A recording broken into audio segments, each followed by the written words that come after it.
But people ask me a lot, how do you eat so much? And one, I love food and I enjoy food, and I'm always thinking about lunch when I'm eating my pancakes for breakfast. So I think there's some sort of like mental component to it also, but it is because I have been willing to fuel myself. And I've also fallen out of the trap of thinking that like you can train yourself to be lean.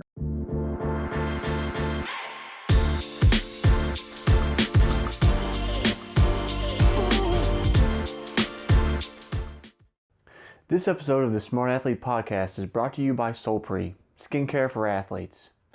Whether you're in the gym, on the mats, on the road, or in the pool, we protect your skin so you're more comfortable in your own body. To learn more, go to solpre.com. Welcome to the Smart Athlete Podcast. I'm your host, Jesse Funk. My guest today has been a pro in a lot of different sports. She was a former pro XTERRA triathlete and raced a number of years being a pro road cyclist. Currently, she's racing gravel cycling professionally. She has her master's degree in exercise physiology. She's the founder and current VP of Product and Community Development at JoJé Bar. And she tells me she's known for consuming a lot of pancakes, so we're going to have to ask about that. Welcome to the show, Jess Cerra. Hi, Jesse. Thanks for having me. Yeah, thanks for joining me. So we you were telling me briefly about the pancake thing before we got going, but so the listeners don't miss out.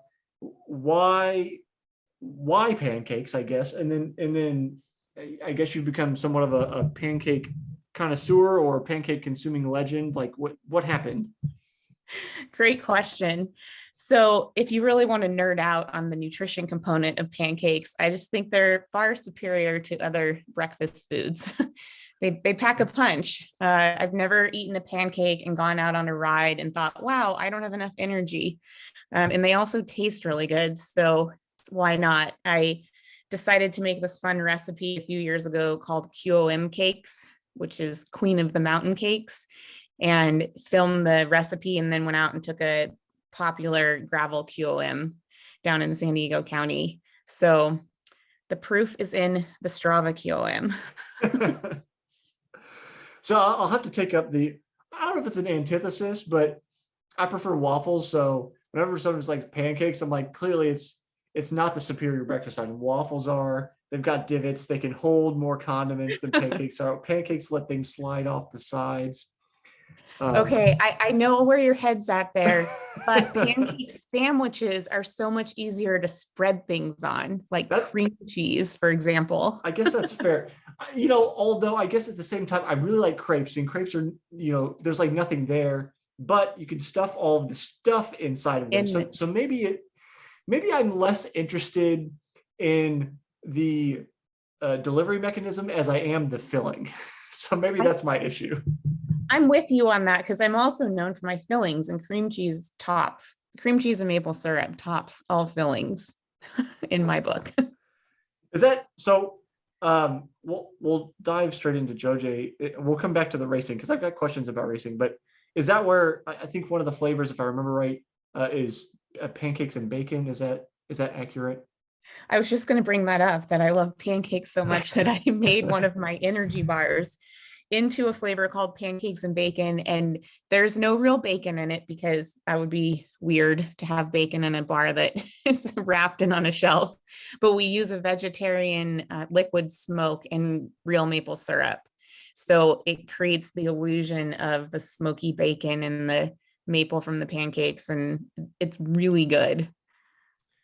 So I have to ask about like the origin of why it is. So I actually just ordered one of the sample packs before we got on, because I gotta take the show way back episode 2. I used to work or had a registered dietitian work with us, Gloria Stoverink, and she came on the podcast, like I said, way back episode 2, and she made recipes for us at Solpre, and including some like I'll call them like breakfast bars and that kind of stuff. And I love them. I still make them, but my problem is time, right? Like I eat so many of them, I have to make them constantly. So it's always a struggle to try to find like a good, just off the shelf item, which is why I ordered them, because it looks like they might fit the bill. So is it that time component that kind of made you go to that, where you're like, I need to, in your case, maybe make something ahead of time to have, or like, where did things get started? You bring up a good point, because I think everyone tries to make bars in their home kitchen, and then at some point it is the time you have to buy the ingredients, make the bars, wrap the bars, and then it's like we have so many good options now. And Mhm. I think I was a little bit ahead of the curve for the real food revolution and the real ingredient Right. revolution, but I was still a home kitchen brand when I started it. And it was exactly what you're saying. There wasn't anything on the market that was delicious. I love cookies. I love baked goods. And so I just wanted to create something that felt homemade. And in doing so, I sort of reinvented how bars are made. And we actually do bake them in a convection oven. So it, rather than just like extruding or pressing them, and that's what gives them that unique texture. But with that said, I hardly ever bake in my home kitchen anymore, because yeah, it's time consuming. And then you have to wrap them and keep them fresh, and they kind of satisfy that need. Mhm. We've actually been practicing reheating them in the toaster oven because we are sponsoring a huge ski event called the Great American Birkie, and we want to serve them warm out of the toaster oven at the finish. And I was thinking, you can't do that to a lot of bars and have it taste good, but they're coming out and they're melty and almost with like a little bit of toast on them, like a little bit of crunch. It's really good.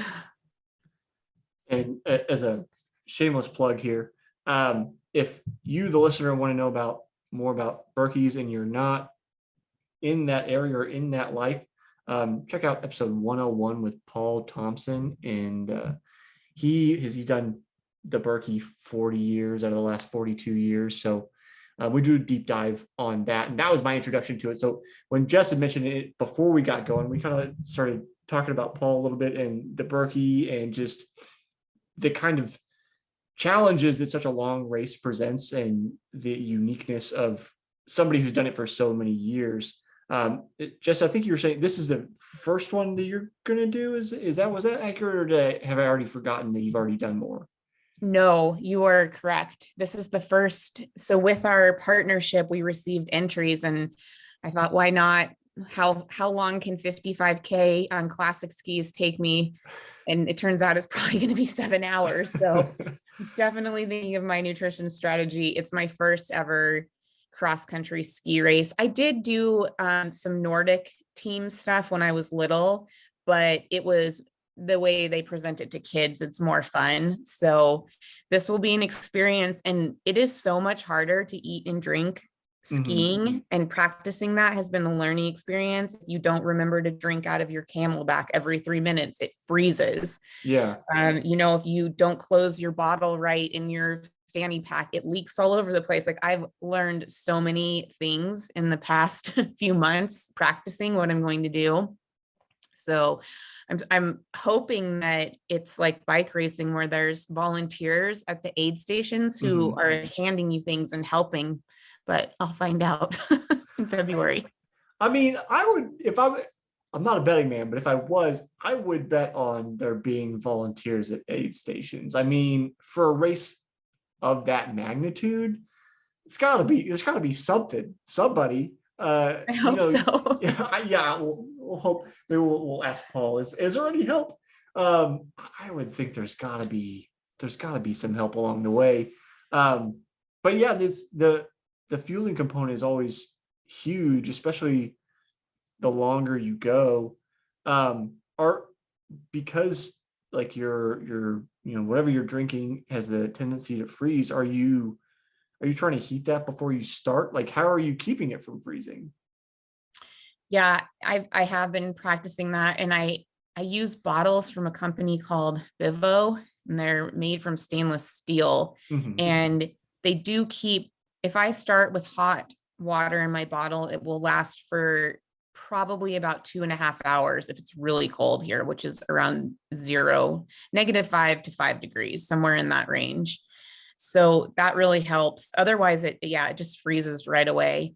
And it seems like if you add a little bit of drink mix or other items to it, it slows it down a little. I don't know how, if it's the sugar or what's in it, but it motivates you to drink, which is a good thing because it's not like you're sweating. And if you get behind on nutrition, I've learned that it's like bonking at altitude almost, and then it takes you days to come out of that hole. Like I'll spend days dehydrated and not feeling well. Mm-hmm. Really interesting. I grew up in Whitefish, Montana, and I moved away and I lived in Southern California for 17 years. And coming back this winter, and we're having an epic winter. No complaints about our snow, but it has been really interesting to just like feel the reaction to doing 3 hours in really cold temperatures. Feels like I've done an 8-hour huge gravel ride. So are you, like, you're saying, it's hard to remember to drink. Like, I know when I was racing 70.3s, I would basically, I didn't have timers, but I would basically just look, what does my bike's time say? And just whenever I saw the 5-minute rollover, 5, 10, 15, whatever it was, that's a reminder to drink. And then maybe if I'm going up like a hard hill or something, right when it rolls over, okay, then get up to the top of the hill, take a breath, and then drink. But just I'm imagining, since I have no idea about skiing, I'm imagining you don't have a nice little like computer telling your wattage that you can stare at. So like, how are you getting the reminder like, oh, I need to drink, otherwise it's going to be a terrible next 5 hours? I'm really bad at those reminders. I have a Wahoo Rival watch, which you can set like a Wahoo computer on your bike to tell you when to drink. So that would be a good strategy. What's so interesting is that when I coach nutrition elements and training for cycling, a lot of the times the barrier is riders are thinking about other things, because cycling is a little scary or more foreign to them. And they're still learning like, what gear am I in, and focusing and trying not to crash or whatever it is, or just reaching down to get a bottle. And I think that skiing has helped me understand that a little bit more, because the technical element of it, the skill element, I'm so focused on what am I doing, trying to be efficient, watching YouTube videos, trying to mimic what I'm seeing. And then before you know it, I'm like, oh yeah, I was supposed to drink 30 minutes ago. And so it's a good cue of how to sort of adjust when I help people on the cycling side. So if anyone out there has tips for skiing and remembering, I would be all ears. I've noticed that I'm the only person I've seen around here ever wearing a camelback. So I don't think that is like a popular thing in cross-country ski racing, but everyone wears those little hydration packs around their waist with their bottles on their hips. Yeah, okay. Exactly. Do you think it's because of the freezing? I think it's just so much easier, because the other thing is that the poles, you're locked in with your hands. So you Velcro in, and you're kind of like, I've watched them on YouTube. There's nothing not awkward about it. You're just kind of like you don't have opposable thumbs all of a sudden. And you're trying to figure out how to grab things and taking your gloves off. I don't know. I am so used to carrying camelback for massively long gravel races. It doesn't bother me. I don't think about it on my back.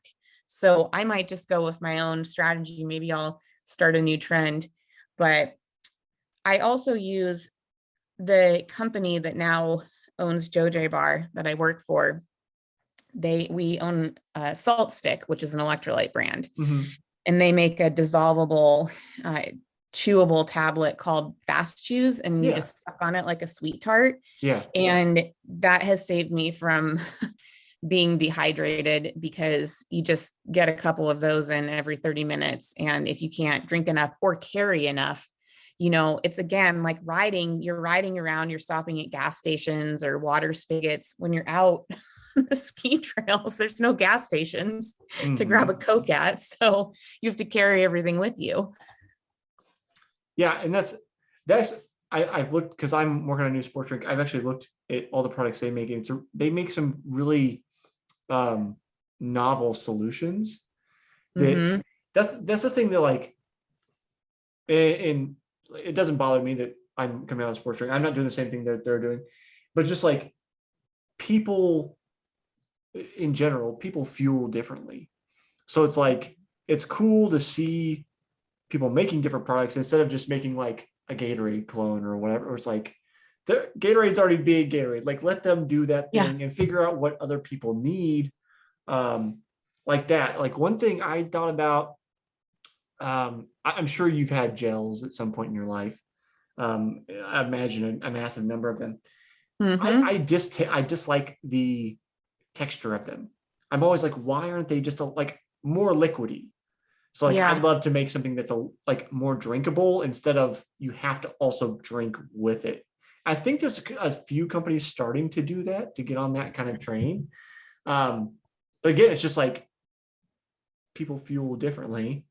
So like maybe I like gels, but then somebody's going to be like, no, I want, actual food. So they're going to take the JoJé bars with them, especially for the long stuff. I know when I talk to ultra runners, they seem more prone to say, I want like actual food or like solid food versus I want gels for a whole, 10, 12, 15-hour trek. Is that, you know, is that your fueling strategy? Do you use a mix? Like, what is your take on it? Well, it's really interesting that you bring that up because JoJé, it's our roots are in cycling and Mm-hmm. triathlon. And we recently attended the running event in Austin. And I was a little nervous that runners wouldn't be interested, or retailers in the running world wouldn't be interested in a bar. And it was completely the opposite. It was fun because to them, we are a new brand. Mm-hmm. So that aspect was really fun. And hearing that just what you were saying is the trend was really interesting to learn that it's sticking around. It's not just a phase in Mm-hmm. the running world. So, and I'm very similar. I don't know if I've trained myself well enough to be able to digest and handle a lot of real food on the bike. But also, I've learned enough about racing where in a short, really hard race, I'm not going to be eating a JoJé bar or a Yeah. croissant. Like, Right. it's just not going to happening. Or in a longer race, you eat your solid food earlier on, Mm-hmm. and then later in the day when you're struggling, you go for those more like liquid calories. So my strategy is that as much real food as possible, pancake sandwiches, JoJé bars. Um, I really like the untapped maple packets Mm-hmm. for fuel. I'm sort of the opposite of you, that I'm like classic. I prefer goo Mm-hmm. over something that has water in it, and I've tried both. And then I hydrate with drink mix in my bottles and a variety of different drink mix. And then I add salt stick. Uh, as an example, the Unbound 200 gravel race in Mm-hmm. Kansas, which is a really popular one, that took me 13 hours and 9 minutes. And on the bike that day, I had 55 salt stick fast chews. Mm-hmm. My mouth was raw, but it was so worth it because I didn't cramp. I never felt crappy. My stomach was never bloated from trying to drink that many electrolytes down. I had drink mix. I had 8 untapped maple syrup packets and I had 6 JoJé bars. And then I also had like Brazilian cheese bites at my aid station waiting for me, Mm-hmm. and like some savory things. And I think that's just a testament to so many years of training myself to be able to eat that amount of calories. That's a lot of calories to get in. And I think it's really hard to do, especially if you have a day where you start off not feeling great or the heat is affecting you, which sometimes you just can't prevent. But yeah, I think my strategy is as much real food as possible at all times. You, you said talking about training yourself to eat that much. It made me think about, it's a couple weeks ago now, but when this comes out, I think it's just the previous episode. I was speaking with Ironman great Mark Allen, and we were talking about kind of the race with like the top guys right now trying to go, sub 8 hours or sub 7 hours or whatever it Crazy. is. And Mark mentioned that he believes the limiting factor is basically going to be fuel. Like, Mhm. the guys all have to train themselves to maximize their ability to take in fuel, but then like there's ultimately going to be a biological barrier that just can't be crossed, that you can't your body just won't process anymore. And but you mentioning that you trained yourself to eat that much, I think is part of the process, and those guys obviously have gone through that.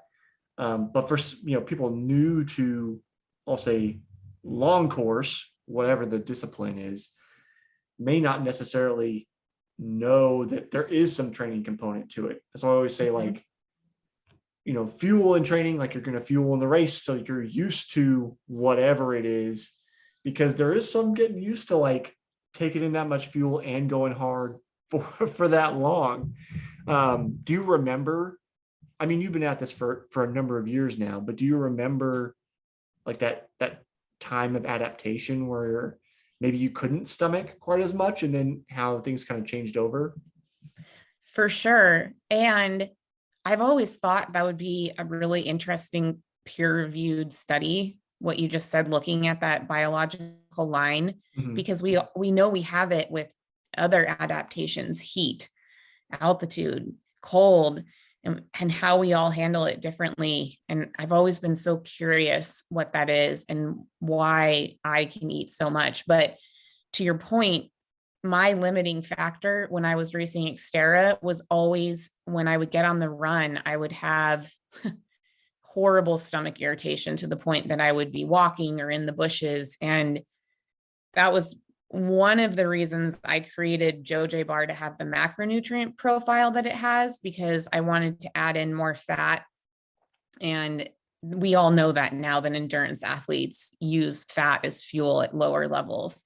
And that was really helpful. So that was sort of like a learning experience to the other calories that I was taking in. But people ask me a lot, how do you eat so much? And one, I love food and I enjoy food, and I'm always thinking about lunch when I'm eating my pancakes for breakfast. So I think there's some sort of like mental component to it also, but it is because I have been willing to fuel myself. And I've also fallen out of the trap of thinking that like you can train yourself to be lean, like training during training, not eating, that aspect that, if I eat less while I'm training, I'm getting leaner. And I've always maximized my calories for pre, during, and post training. And I've noticed over the years how my body has adapted, become stronger and healthier, because the timing of it is also so important. Does that come all along with, I assume, or I guess I should ask, are you self-coached? Do you have a coach that works with you? Now I've worked with several coaches when I raced on the road, and my boyfriend Sam actually coached me my last year. And that was cool because we learned that I do better when I go into a race really, really rested and I lose some fitness. And I had never been able to kind of tap into that prior to. It's easier when it could either be a disaster having your significant other coach you, or it could be really good. And for us, it worked. I don't have a coach now. And the reason being is I'm so focused on JoJé and community and helping others experience getting into cycling, that my goal is not to be on the podium. I know that I'm not training at that level. I know I can't compete with the awesome women who are racing now and they're just like crushing it. And it would be unfair to think that the way that I train now I would be able to compete with them. So for me, I've never really liked the numbers and the data and the coaching behind racing. I've always liked the feeling and the connection of being outside. And I'm a really hard person to coach, because if you give me a workout, it's kind of 50-50 how it goes. If you tell me to go on a hard group ride with a bunch of pro men, you're going to see power numbers off the chart, because that's where I thrive, like efficiency and scrappiness. And I'm not super strong by the numbers. So I don't like having to put stuff on Training Peaks and report to a coach, which is probably why I'm not setting my Wahoo watch to tell me to drink. that's fair. I would think and maybe I'm misreading between the lines. I would think you could find a coach that would be fun. I know everybody wants to quantify the hell out of everything nowadays. But I would think you'd find somebody who could understand and be cool with the like qualitative side of like, just this is how I feel. This is the environments that I thrive in, like adapting to you as an athlete versus being like, this is my program and you'll follow the, just, you know what I mean? Like there are different styles. And I know I often preach like, yeah, we've got all these watches and gadgets and everything, but like, and knowing my power numbers helped me become a better cyclist. That was my weakest discipline in triathlon. But despite all that, like it still comes back to like rate of perceived exertion to me and being comfortable with how you feel. So I think you'd be able to find somebody that would jive with you on that, that front. To be fair, when you have athletes like me, the issue always becomes, are you getting enough recovery? And if I tell you that I am, sometimes I know that I'm not, because I think what it comes down to is gravel is a great spot for me because I have an engine and I can go all day long. It's a lot harder to coach someone when you're trying to tap into those high end zones because if you don't see where they're at or how rested they are, how do you get them there? But I agree with you a little bit. And I think that sometimes that like, just like the art of feeling things and the art of, racing and learning outside of the numbers is lost a little bit.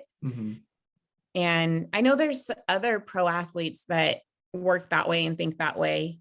And then there's some that it's like Sam loves the numbers and he puts out massive numbers. So of course he loves them. Maybe that's why I don't like them, because I see them and I'm like, I don't really like that. So let's do it the other way. Yeah. Well, I know like another person who's been on the podcast, Marco Nicoli, he's a huge numbers guy, and he's written some stuff for us, like first person data, like he's collecting data from his athletes and basically wrote these articles about like ground contact time and running and the correlation between them and stuff. So like he's deep into the numbers, but despite all that, even he, who's like the biggest numbers geek I've ever met, and he knows that like you got to be able to feel it too. So I don't know. I have this sense that it seems easier for me running to feel it than like on cycling. I think because the cycling portions are longer, I think it's easier to get that wrong. But it definitely plays a big part, like when I was swimming or if I do swims. I mean, I'm staring at the bottom of the pool. Like, what else do you have to focus on? Like, how do I feel? I know. So I don't know. But that does make me want to ask. I had this on my list to ask you, is like, how do you juggle everything? There's, everybody talks about like hustle culture and you got to be busy all the time. And it seems like you probably are busy. But there's also kind of like some pushback now against that. So how do you keep it all together, I guess? That I get this question a lot, and I think I'm evolving how I deal with all of it. One thing that I learned last year is that quality over quantity is okay, and to allow myself the ability to start setting boundaries and saying no sometimes, and people understand. I'm really hard on myself and I hate saying no and I want to say yes, but when it starts to affect like your mental and emotional health, you sometimes just have to say no to things. So I've learned that, and I've also learned that I can't do everything in a given week, and some weeks are really, really heavy on the work side. Like this week, my flights were canceled to go to the production kitchen for JoJé Bar, and we had to send someone else who could get there. And we were up overnight on the phone overseeing the graveyard shift the last 2 nights. And so obviously I'm not sleeping. I'm not going to focus on Birkie training this week, right, and I'm not going to feel bad about it. So I've learned that you carve out that time to allow yourself to kind of teeter totter back the other way. And so next week I'm taking 2 PTO days and I'm riding my bike down the coast of California for 4 days.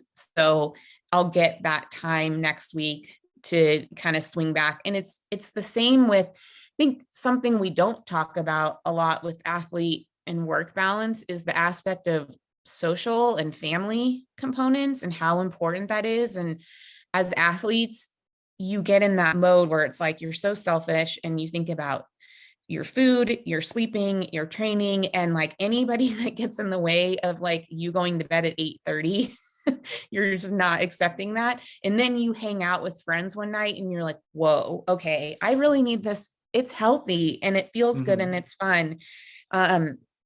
So my point is that I said on another podcast this year, I have a whiteboard. I'm actually staring at it right now. I like to divide up the board and make sure that in the quadrants of work, running, I also run a cycling event here in Montana, my own training, that I include other things like, remember to send thank you cards for Christmas presents, just like something that small of like a connection to your friends and family. So I think that is my best advice, is to allow yourself to be totally crazy and skewed one way, as long as you have a plan to bring it back. Jess, I know you got another appointment coming up, so I'll wrap things up for you. So for you, the listener, every season I've got a question I ask all my guests. So you could be the second person to ask this, after Mark Allen, who kicked us off for the year. This year, and you're in good. I think you're in good company, Mark. Maybe you don't have six Ironman championships, but I'm sure you've done plenty of this. It's something I don't think enough people do, and that's why it's my question this year: is how do you celebrate your wins? Oh, that is a good question.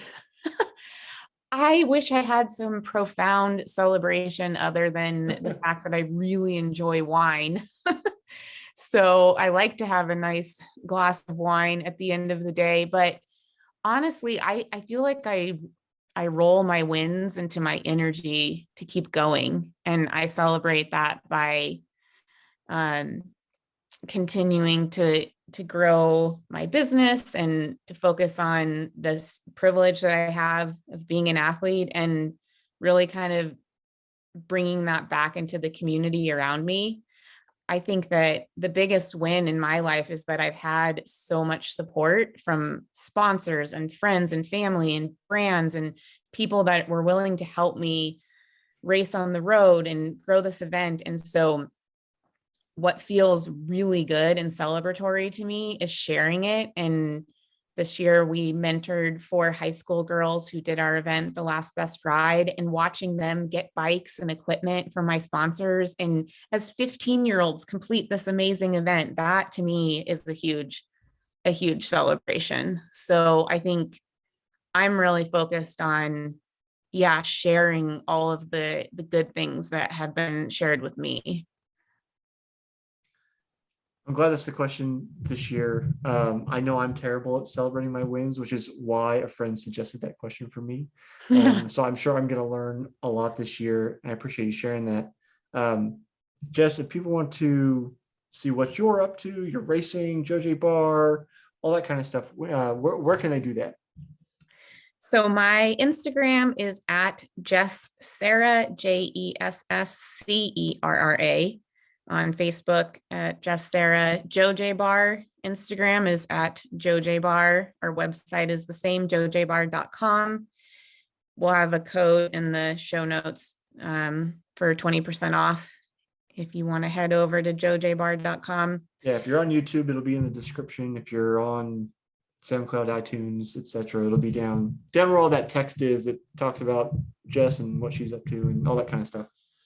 Exactly. And if you're interested in learning about our gravel event up in Whitefish, something I didn't really talk about, we are becoming a 501c3. We have a scholarship that we give out for women with academic merit and financial need. And it's a really awesome event up in Whitefish. That's the last best ride. And you can see more on Instagram as well. That's awesome. Jess, thanks for hanging out with me today. Thank you. I appreciate it.